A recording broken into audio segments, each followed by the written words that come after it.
Royal London হাসপাতালের নবনির্মিত ভবন উদ্বোধন করতে বুধবার পূর্ব লন্ডনের হোয়াইটচ্যাপেল সফর করলেন রানী এলিজাবেথ। এ সময় তার সঙ্গে ছিলেন স্বামী ডিউক অফ এডিনবারা। সরকারের শীর্ষ কর্মকর্তা, রয়্যাল লন্ডন হাসপাতাল কর্তৃপক্ষ ও স্থানীয় জনপ্রতিনিধিদের উপস্থিতিতে রানী আনুষ্ঠানিকভাবে ইউরোপের এই সর্ববৃহৎ হাসপাতালের উদ্বোধন ঘোষণা করেন। চিফ রিপোর্টার ইব্রাহিম খলিলের রিপোর্টে থাকছে বিস্তারিত। ক্যামেরায় ছিলেন রেজাউল করিম মৃধা। মহামান্য রানী সফর করবেন ইস্ট লন্ডনে। আশপাশের পরিবেশে তাই অন্যরকম আবহ, আছে নিরাপত্তার কঠোরতা। এর ফাঁকেও রানীকে এক নজর দেখার জন্য রয়্যাল লন্ডন হসপিটালের বাইরে উৎসুক জনতার ভিড়। সময় তখন 11:02। রয়্যাল লন্ডন হাসপাতাল প্রাঙ্গণে এসে পৌঁছান রানী দ্বিতীয় এলিজাবেথ। রাস্তার পাশে অপেক্ষায় থাকা জনতা দুহাত নেড়ে তাকে অভিবাদন জানান। জনতার অভিবাদনকে সঙ্গে নিয়ে রানী নেমে আসেন গাড়ি থেকে। হাসপাতালে তাকে স্বাগত জানান বার্স হেলথ ট্রাস্টের চেয়ার ও স্পিকার রাজীব আহমেদ। এরপর সরাসরি তিনি চলে যান হাসপাতাল পরিদর্শনে। সেখানে তিনি স্বামী চার্লস ফিলিপকে সঙ্গে নিয়ে ভিজিট করেন চিলড্রেন ওয়ার্ড। হাসপাতাল পরিদর্শনকালে রানী 2005 সালে লন্ডনের সন্ত্রাসী ঘটনায় আহত হওয়া একজন রোগীর খোঁজখবর নেন। পরে গ্রাউন্ড ফ্লোরে এসে আনুষ্ঠানিকভাবে উদ্বোধন করেন হাসপাতালটি।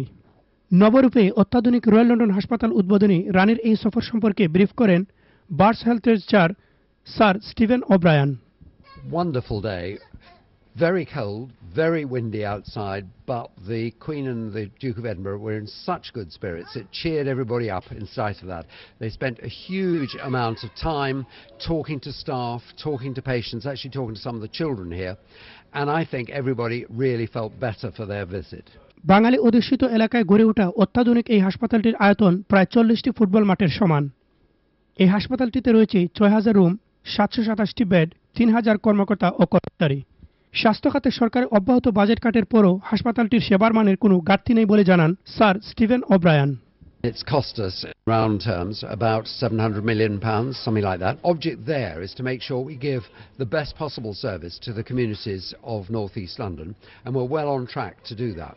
রানী এর আগে 2005 সালে লন্ডনের সন্ত্রাসী হামলায় আহতদের রয়্যাল লন্ডন হাসপাতালে দেখতে এসেছিলেন। আর সর্বপ্রথম তিনি এই হসপিটাল সফর করেন 1954 সালে। এবার রানী নিজ হাতে ফিতা কেটে অত্যাধুনিক এই হাসপাতাল উদ্বোধন করে এলাকার স্বাস্থ্যসেবার নতুন দিগন্ত সূচনা করলেন। ব্রিটেনের সবচেয়ে জনপ্রিয় ও ক্ষমতাধর রানী এলিজাবেথ।